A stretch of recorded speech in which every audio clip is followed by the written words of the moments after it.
we're going from here.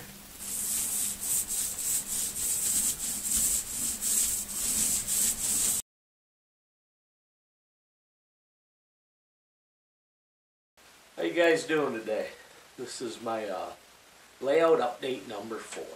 So stay tuned and I'll show you what I've been up to over the last few months.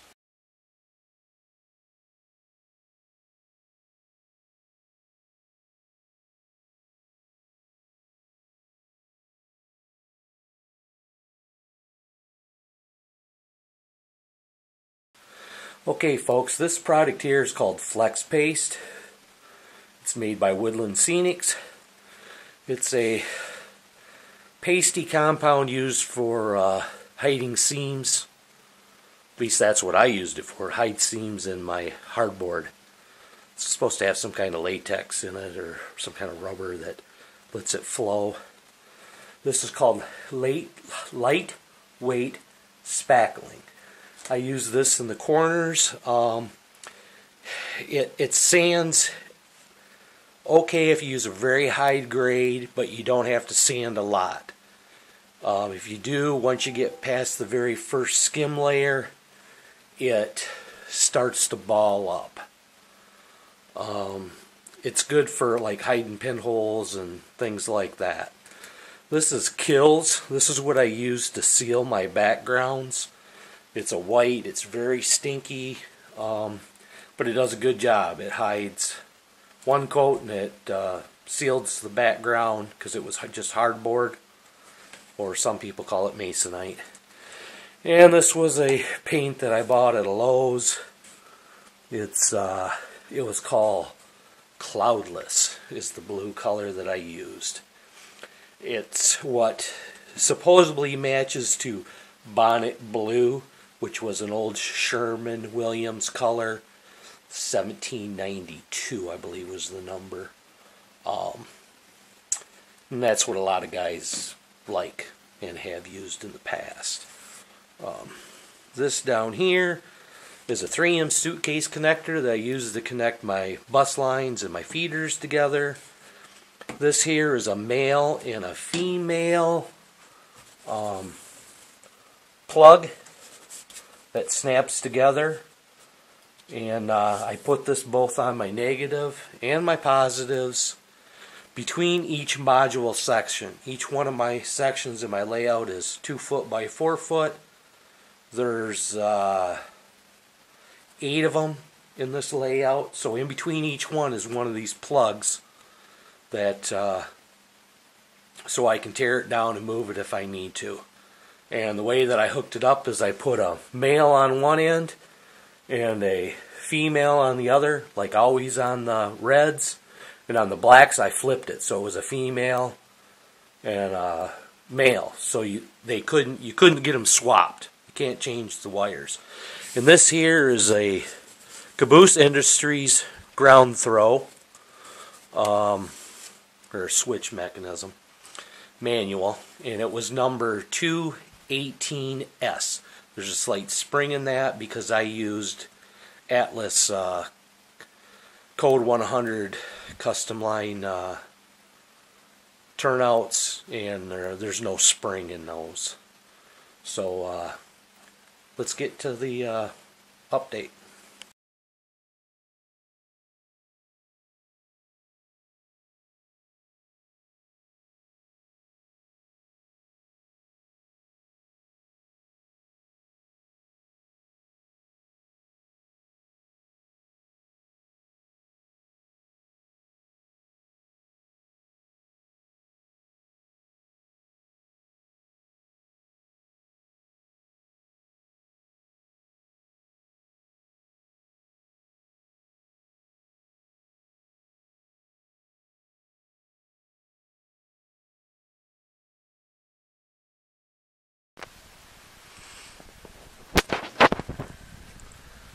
Okay, so this side of the track, I didn't like the way it was flowing, and it wasn't, operational by any means.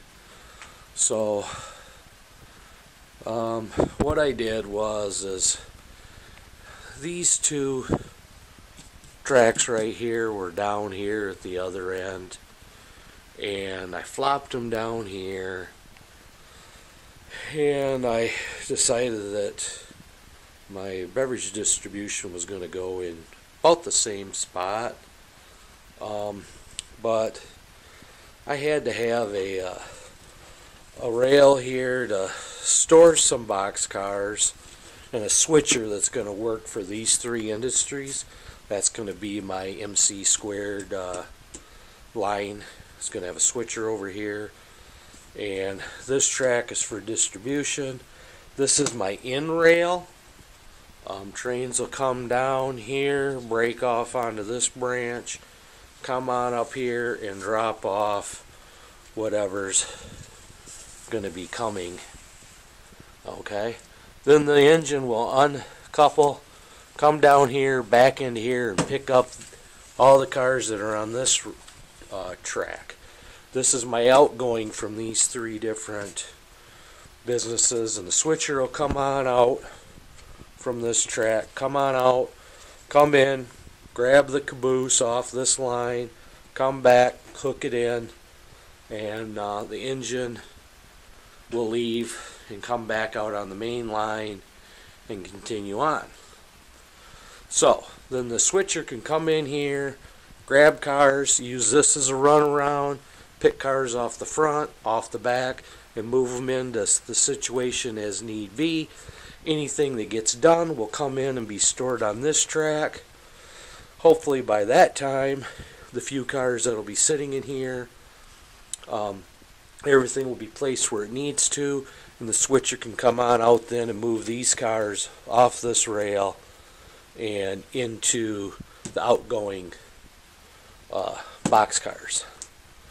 So that's what I've done on this side. I've also went through and placed pads for all my caboose industry ground throws. I had I think like 25 of them I had to buy, so I saved up money, did that, got them built, got the pads down. I just have not installed them yet because I'm still working on this background that I got going on back here. I've been working on that a lot. This corner on both sides, I didn't want a square corner, so at first I put a for sale sign, thin styrene, sprayed that spray foam down in here, and what it ended up doing was rippling. It expanded more than I wanted, so I tore that off, sanded it back down, contact cemented up another for sale sign, the thin styrene, and then used latex paste or flex paste from Woodland Scenics and feathered this on out. I tried lightweight spackling. When you sanded it, it just flipped off and flew everywhere, so I came back with the flex paste, and I think I got a nice transition there. I'm getting ready to do a background all the way along through here. I've got buildings that need to go in here, and so I really don't know yet what I'm going to do. So probably what I'll do is I'll start off with this background, and I will just paint a horizon line and clouds. I think down through this side, this whole wall down through here. I'm modeling Michigan and the Midland area.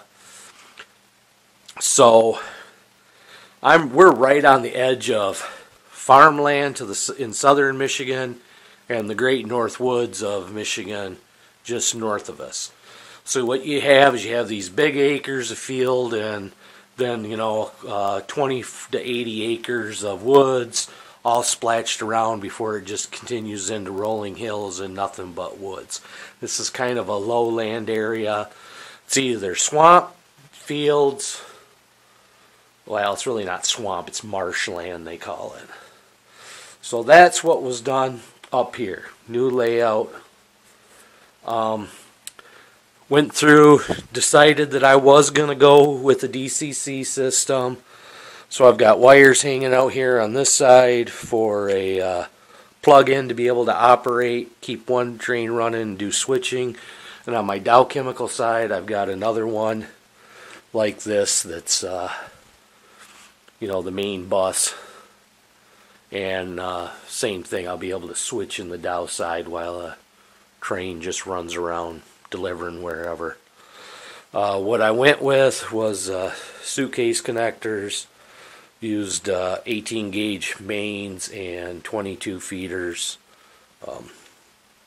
Be some stills of those coming up. And so really that's,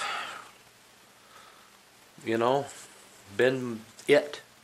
That's really all I worked on. Over the last few months, my father passed away, so I was down in Florida a couple times, last time to see him and then for a funeral.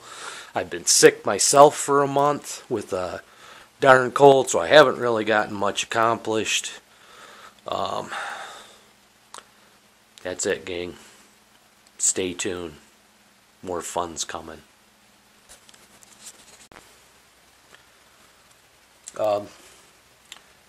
Something else that I did while I was trying to make decisions and thinking, kill time, was you may have seen my video I made on building this gentleman's club. It was a DPM kit. I also built 2 of these elevated tanks by Rick's Products. I built both of them in a day. They were real simple to build. They've got 8 legs, domed bottom and top. There's a spot for tubes to come in and tubes to come out. I built these for my Dow Chemical side of my plant. That's what else I've done while I was working on the layout.